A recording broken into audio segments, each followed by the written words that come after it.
Solid Mind here, and today we are asking the question, should you buy the Steam Deck in 2024? Let's find out together. I actually did create a full video about this, but it's currently unlisted. I will leave it linked in the description down below, as honestly, I made loads of mistakes working my way around the deck when I was doing the unboxing process. This looks very good actually. So this is the kind of console that I would spend my money on to get. I don't have a Steam account. I've never played Steam games, but a lot of the games that I want to play can be found on Steam. So for me, it's like the ultimate handheld device. There's quite a lot of other consoles out there, handheld consoles, but because it's designed by Steam, it means that it's integrated and basically created to work with the Steam platform. Whereas like the ROG or the Lenovo units, they have to use an app to access Steam. Whereas this is designed to work with Steam. So every button, everything speed-wise is designed for Steam.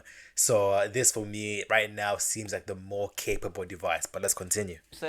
But then this is exactly the problem that you're likely to run into yourself when you're going through the deck for the first time, as it is a complicated beast. This is a machine that can play a ginormous library of PC titles, and ones that are designed for use with a mouse and keyboard, but without a mouse and keyboard. This of course means that depending on the game that you're actually going to play, your mileage will vary.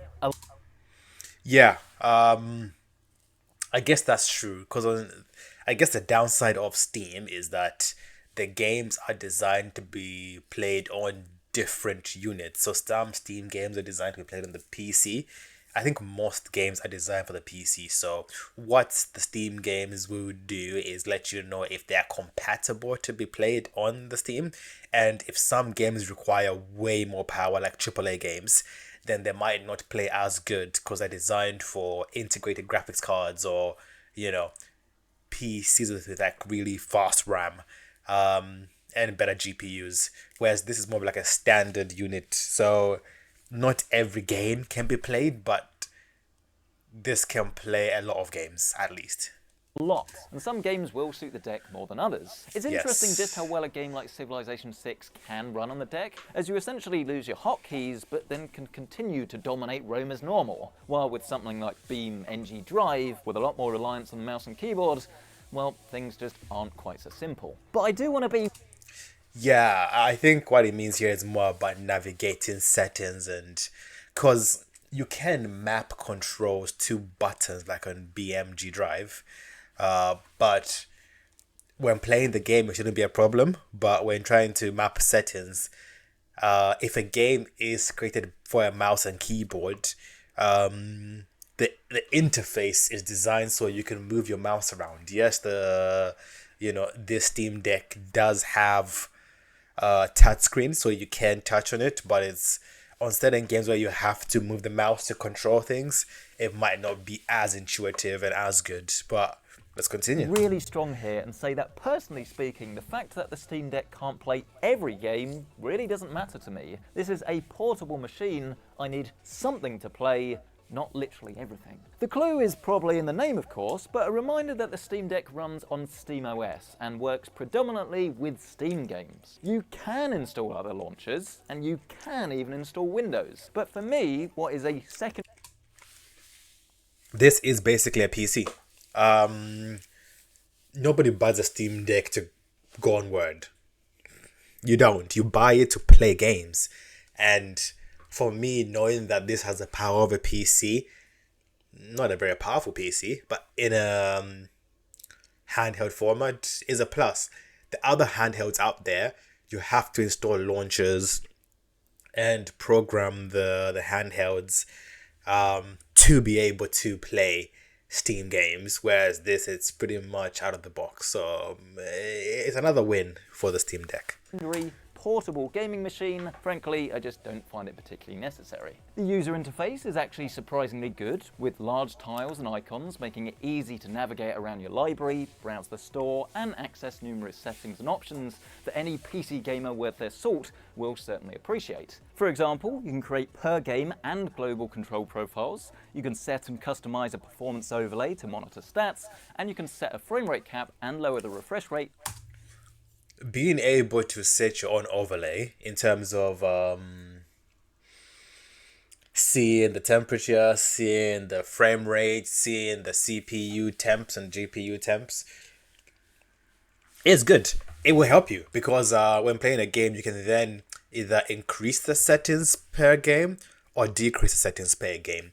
So in terms of you want to increase the quality in the game, you will get worse gameplay. So being able to see how each setting affects the gameplay can make you cater the settings you need per game in this, so that if you're going for a low power game, you can max the settings. If you're going for a AAA game, then you can definitely lower the settings by monitoring how each setting works. So if you really care about frame rate, you can then adjust the settings, play the game, and see it live, how that affects it. Like, this is a game changer.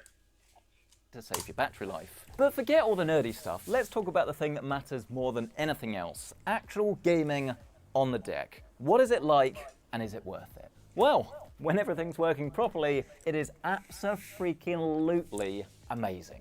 That sounded better in my script. Can we pretend that bit didn't happen?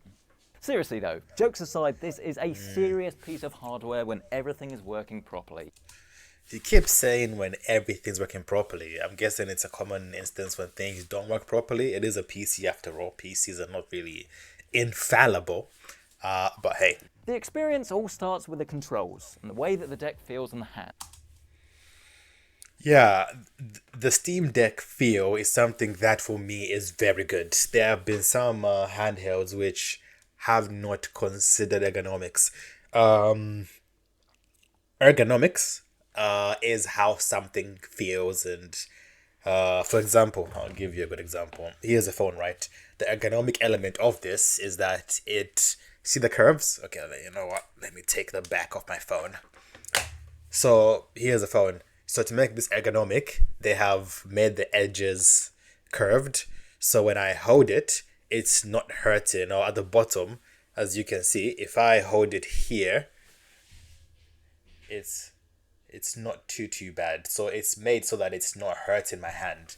That's ergonomic design. So in this game, well, this console, they've made it ergonomic by the way that, you know, when you hold it, it feels good in the hand, at least.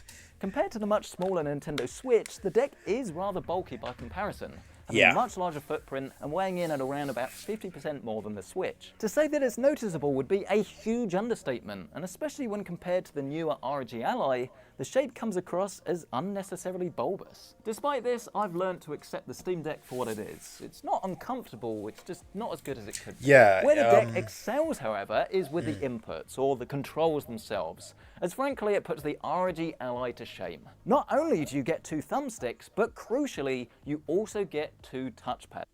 Now, these touchpads for me set this above other handhelds.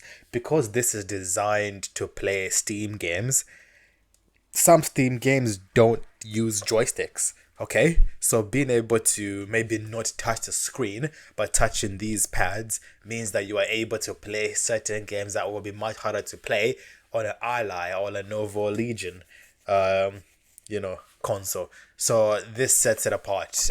Should you buy the Steam Deck? If you got the money and you travel, get it. Get it.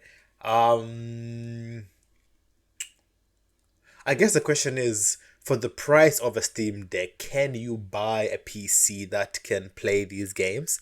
The answer is secondhand. They are actually about the same price for a PC wise. So, but the main reason somebody would buy a Steam Deck is for that portability fun of it. You're traveling somewhere. You want to not be tied down to a PC.